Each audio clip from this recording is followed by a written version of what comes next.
नमस्कार। शिक्षा मंत्रालय और शिक्षा के क्षेत्र में मौजूदा सरकार की असफलताओं की बात हो और स्मृति ईरानी का नाम याद ना आए, ऐसा तो हो ही नहीं सकता। उनकी दी गई डिग्रियों जो चुनावी हलफनामों में दर्ज थी, उन पर विवाद शुरू हुआ और फिर आगे पता चला कि सचमुच जो शैक्षणिक योग्यताएं बताई गई थी वो तो थी ही नहीं। भारत में वैसे भी राजनेता होने के लिए कोई डिग्री नहीं चाहिए, तो अगर हलफनामों में सच भी लिख दिया जाए तो किसी को दिक्कत नहीं होनी चाहिए। फिर भी बिहार के सम्राट चौधरी से लेकर कई बड़े नेताओं तक लोग गलत या भ्रामक क्यों लिख जाते हैं पता नहीं। सोशल मीडिया के दौर में इसकी पोल खुलनी ही है, ये तो समझना होगा। जो भी हो, ये केवल विवादों की शुरुआत भर थी और इतने पे मामला खत्म नहीं हुआ था। स्मृति ईरानी के शिक्षा मंत्री रहने के दौर में जो सबसे बड़ा विवाद था वो हैदराबाद यूनिवर्सिटी से जुड़ा हुआ था।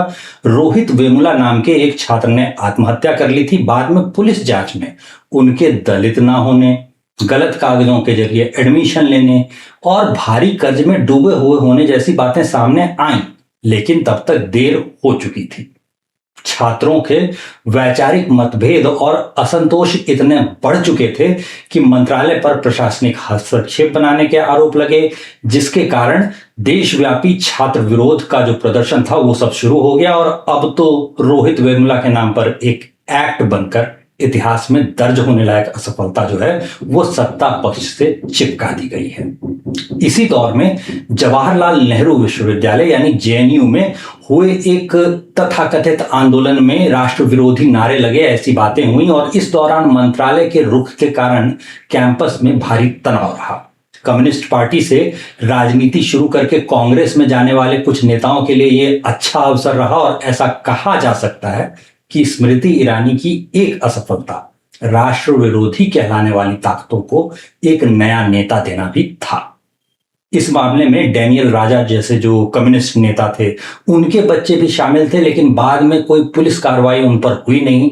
जांच इत्यादि में वो लोग बेदाग निकल करके आ गए और इसकी वजह से समर्थकों का उत्साह भी कम तो हुआ ही होगा। इसी दौर में दिल्ली विश्वविद्यालय और अलीगढ़ मुस्लिम यूनिवर्सिटी के जो कुलपति थे उनसे इनके टकराव की भी चर्चा रही। स्मृति ईरानी का कार्यकाल जो मई 2014 से जुलाई 2016 तक में सिमटा, तो प्रकाश जावड़ेकर को जुलाई 2016 से शुरू होकर के 2019 की मई तक का समय मिल गया। पेपर लीक जो कि एक पुराना मुद्दा रहा है, उसकी बातें शिक्षा मंत्रालय के प्रकाशवान युग में सामने आने लगी और 2018 में सीबीएसई की कक्षा 10वीं की गणित की और 12वीं की अर्थशास्त्र के पेपर जो थे वो दोनों लीक हो गए। इससे परीक्षा प्रणाली और उसकी सुरक्षा पर गंभीर सवाल उठे। छात्रों और अभिभावकों में नाराजगी देखी गई। विश्वविद्यालय अनुदान आयोग में अपने पक्ष के लोगों की पैठ बनाना जो था वो इस समय तक सत्ता पक्ष शुरू कर चुका था और पुराने और दूसरे पक्ष के जो शिक्षाविद थे उन्होंने इसकी आलोचना भी शुरू कर दी थी। अच्छी बात भी अगर सही ढंग से न रखी जाए तो उससे नतीजे कैसे उल्टे होते हैं, इसका उदाहरण भी शिक्षा मंत्रालय के प्रकाशवान काल में दिखा। स्कूल के बारे में एक बयान देते हुए उन्होंने कहा था कि सिर्फ सरकारी फंडिंग पर निर्भर रहना जरूरी नहीं है, पूर्व छात्रों यानी एलुमनाई से भी मदद मांगे। इसके बाद विपक्ष ने सरकार पर शिक्षा के निजीकरण और जिम्मेदारी से भागने का आरोप लगाना शुरू कर दिया। इनका कार्यकाल भी जल्दी ही समाप्त हुआ और मई 2019 से जुलाई 2021 तक के लिए रमेश पोखरियाल निशंक आ गए। इनका जो ज्यादातर कार्यकाल था वो कोविड-19 के प्रबंधन में बीता और सिर्फ इससे ऑनलाइन शिक्षा की जो बुनियादी कमियां थी वो उजागर हो पाई। इससे ज्यादा कुछ खास हुआ नहीं। जेएनयू में एक हॉस्टल फीस को कई गुना बढ़ाने का फैसला लिया गया था इसी दौर में और इसके चलते छात्रों ने 2 महीने से अधिक तक प्रदर्शन किया। उनकी ज्योतिषी की और प्राचीन विज्ञान की डिग्रियों के संबंध में और बयानों के संबंध में कुछ विवाद उठे। महामारी के दौरान जो ऑनलाइन पढ़ाई की व्यवस्था लागू हुई उससे आर्थिक रूप से कमजोर छात्रों के पास स्मार्टफोन या इंटरनेट ना होने के कारण जो भारी नुकसान हुआ वो अखबार और एनजीओ अपनी रिपोर्ट्स में दर्ज करते गए, यानी इतिहास में इनकी असफलता भी दर्ज रहने वाली है।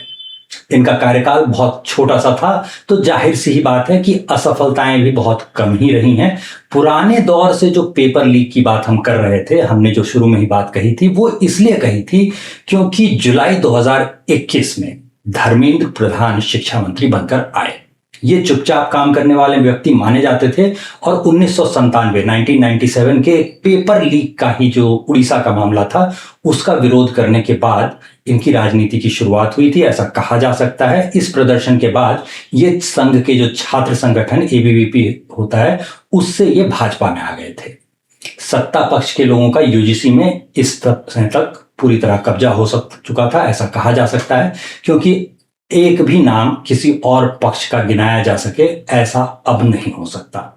इनके विवाद का जो शुरुआत था वो यूजीसी द्वारा एक काला कानून लाने के साथ ही जो है वो इनके जुड़े विवाद जो है सुनाई देने लगे। गौर करने लायक ये भी है कि 2021 से 2026 की शुरुआत तक ये विवादों और आरोपों से दूर रहने में अभूतपूर्व रूप से सफल रहे हैं। एनसीईआरटी की किताबों से इतिहास के कुछ अध्याय जैसे कि मुगल काल हो गया, गुजरात के दंगे हो गए, डार्विन का विकास का सिद्धांत हो गया, इनको हटाने या छोटा करने को लेकर के शिक्षा विभाग मतलब जो शिक्षाविद होते हैं उन्होंने और विपक्षी दलों ने भी सरकार को अपना एजेंडा चलाने का जो आरोप होता है वो लगाने की कोशिश की, लेकिन ये बहुत छोटे मोटे आरोप थे। चिकित्सा प्रवेश परीक्षा यानी कि नीट यूजीसी में बड़े पैमाने पर धांधली, पेपर लीक और एनटीए यानी कि नेशनल टेस्टिंग एजेंसी की तकनीकी विफलता के गंभीर आरोप जब इन पर लगे, तब विवादों की शुरुआत हुई और इसके कारण देश भर में छात्रों द्वारा तीखे विरोध प्रदर्शन किए जा रहे हैं और उनके इस्तीफे की पुरजोर मांग पिछले 6 महीने से जारी है। तो अब सवाल ये उठता है कि क्या सरकार बहादुर जनता की सुनेगी? इसके लिए एक बार फिर से हमें धर्मेंद्र प्रधान का इतिहास देख लेना चाहिए। धर्मेंद्र प्रधान राष्ट्रीय स्वयंसेवक संघ और उससे जुड़े संगठनों से गहराई से जुड़े रहे हैं। उन्हें भाजपा के भीतर संघ पृष्ठभूमि यानी आरएसएस आइडियोलॉजी वाले सबसे मजबूत और भरोसेमंद मंत्रियों में गिना जाता है। वे आज भी संघ के विभिन्न सार्वजनिक कार्यक्रमों में हिस्सा लेते हैं, पथ संचालन में भी दिख जाते हैं। धर्मेंद्र प्रधान एबीवीपी के उड़ीसा के राज्य सचिव रह चुके हैं। 1995 से 97 के बीच ये राष्ट्रीय सचिव के पद पर भी रहे हैं।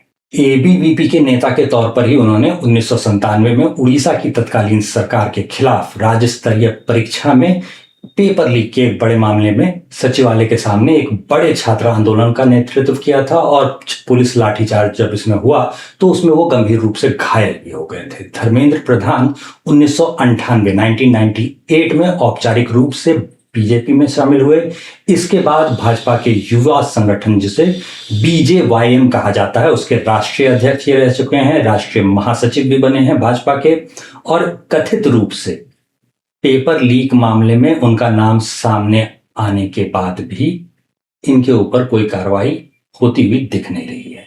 गौर करने लायक यह है कि यूजीसी के विवादित नियमों का मामला हो या फिर पेपर लीक का, शुरुआत विपक्ष ने नहीं बल्कि सत्ता पक्ष के समर्थक माने जाने वाले लोगों ने की थी। सत्ता पक्ष की एक बड़ी असफलता यह भी है कि अपने ही लोगों के असंतोषों की वो सुनवाई नहीं कर पाई है।